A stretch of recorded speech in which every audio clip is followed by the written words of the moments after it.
राहुल ने पूछा और डिम्पल के बगल में आकर खड़ा हो गया। फिर उसने लकी के हाथ से थैली उठाई और उसमें से हार्ड प्ले का पैकेट निकालकर उसे चिढ़ाने के लिए उसे हवा में लहराने लगा। बाप रे, इससे बदकिस्मत इंसान इस दुनिया में और कौन होगा। राहुल ने उसकी टांग खींचते हुए कहा। लकी के पास उसकी बात का कोई जवाब नहीं था। उसने गुस्से से डिम्पल की ओर देखा और अपनी हाथों की मुट्ठी भींच ली।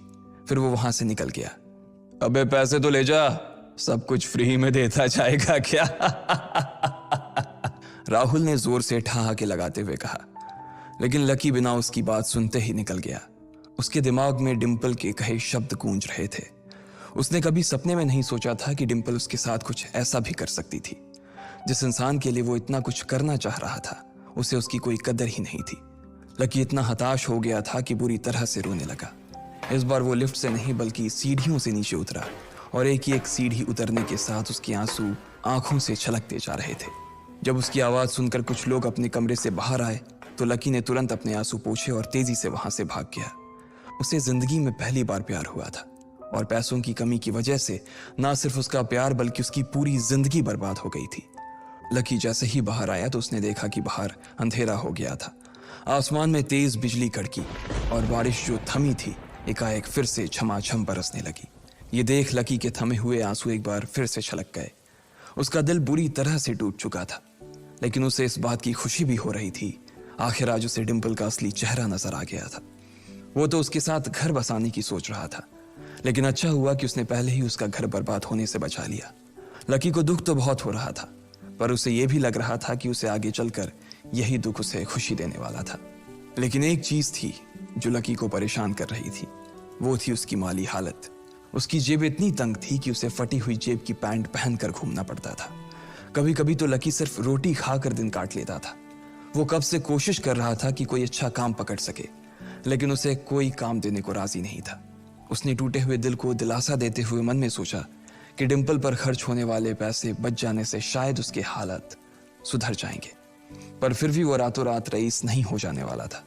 उसने ऊपर आसमान की ओर देखा और जोर से चिल्लाया, अगर इतना ही अनलकी बनाना था तो फिर नाम लकी क्यों रखा भगवान? वो जितनी जोर से चिल्ला सकता था उतनी जोर से चिल्लाया। उसकी आवाज से आसपास खड़े लोग एक बार तो डर गए थे। लकी ऊपर ही देख रहा था और उसके आंसू बारिश के पानी के साथ मिल गए थे। जैसे ही वो फूट कर रोने को था, तभी उसके फोन पर एक मैसेज आया। जैसे ही लकी ने अपना फोन निकालकर उस मैसेज को पढ़ना शुरू किया, उसकी तो आंखें ही चमक गई। अचानक उसके आंसू हंसी में बदल गए और वो जोर जोर से वहीं सड़क पर नाचने लगा। उस मैसेज में लिखा था, परिवार की रिसर्च और परिवार के निर्णय के हिसाब से अग्रवाल परिवार का वारिस लक्ष्मण लाल अग्रवाल उर्फ लकी ने गरीबी अभ्यास की परीक्षा को पास कर लिया है और आज से ही वो उस जमीन और उस जायदाद का मालिक हो जाएगा जो परिवार ने उसके नाम कर रखी थी। उस मैसेज को पढ़ने के बाद फिर बरसात में भी उसका चेहरा सूरज की तरह खिल उठा था। लकी ने इस मैसेज को पढ़कर खत्म किया ही था कि उसके फोन पर बारिश की बूंदें जमा होने लगी थीं। लकी ने थोड़ी देर की खुशी मनाने के बाद याद किया कि वो सच में गरीब नहीं था। असल में उसके परिवार ने उसे एक परीक्षा में डाल रखा था जिसका नाम था गरीबी अभ्यास परीक्षा। इस परीक्षा के तहत लकी को अग्रवाल खानदान में उसके नाम की जमीन और जायदाद पर तभी हक मिलने वाला था जब वो इस परीक्षा को पास कर लेता। अचानक से उसे याद आया कि वो गरीब नहीं था बल्कि गरीब होने की परीक्षा दे रहा था। हालांकि परीक्षा देते देते उसे 8 बरस हो चुके थे, इसलिए उसे एहसास होने लगा था कि वो कभी परीक्षा को पास ही नहीं कर पाएगा और हमेशा हमेशा के लिए गरीब ही रह जाएगा। अच्छा हुआ चली गई, अब मिलना कभी। लकी ने होटल की तीसरी मंजिल की ओर देखा और पानी के अंदर ही अपना पैर पटक दिया। वो डिम्पल को कोस रहा था। उसने अपनी मोटरसाइकिल उठाई और फिर से चमन मेडिकल स्टोर जाने के लिए मुड़ने लगा।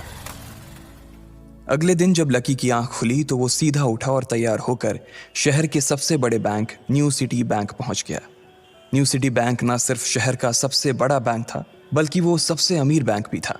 वहां पर शहर के सबसे अमीर लोगों के ही पैसे जमा किए जाते थे। लकी वहां पैसे को निकलवाने के लिए जा रहा था। New city bank south Delhi में बसा हुआ था और उसके दरवाजे के बाहर महंगी से महंगी गाड़ी खड़ी थी। भाई, अब इसमें से कौन सी नई गाड़ी लेगा? लकी ने मन ही मन सोचा। उसे यकीन नहीं हो रहा था कि कल तक तो वो एक मोटरसाइकिल तक नहीं खरीद पा रहा था और आज वो एक कार, और वो भी इतनी महंगी कार खरीदने की सोच रहा था। फिर उसने अपनी नज़र गाड़ी पर से हटाई और बैंक के अंदर जाने लगा। उसने देखा कि बाहर बहुत भीड़ थी और महंगे से महंगे कपड़े पहने लोग बैंक के अंदर जा रहे थे। कहाँ दवाओं की बदबू और कहाँ ये खुशबू। उसने एक बहुत ही गहरी सांस के अंदर ज्यादा से ज्यादा खुशबू को समेटने की कोशिश करते हुए अपने मन में सोचा, लेकिन अगले ही पल उसके मन में संकोच पैदा हो गया था। रातों रात लकी की किस्मत तो बदल गई थी, लेकिन उसके कपड़े नहीं बदल पाए थे। इतने बड़े बैंक में वो वही कपड़े पहनकर आ गया था जो वो अक्सर अपने काम पर पहनकर जाता था। पैसे लेते ही ना सबसे पहले नए कपड़े खरीदने हैं, लकी ने अपने आप से कहा और फिर बैंक के अंदर दाखिल होने लगा। जैसे ही उसने दरवाजे को धक्का दिया, उसे आवाज आई, आउच! लकी थोड़ा सा हड़बड़ी में दिखाई दे रहा था और इस जल्दबाजी के चक्कर में वो एक लंबे बाल वाली लड़की से जा टकराया था जो कि उसके बगल में ही चल रही थी। माफ करना, मैं आपको देख नहीं पाया, सॉरी।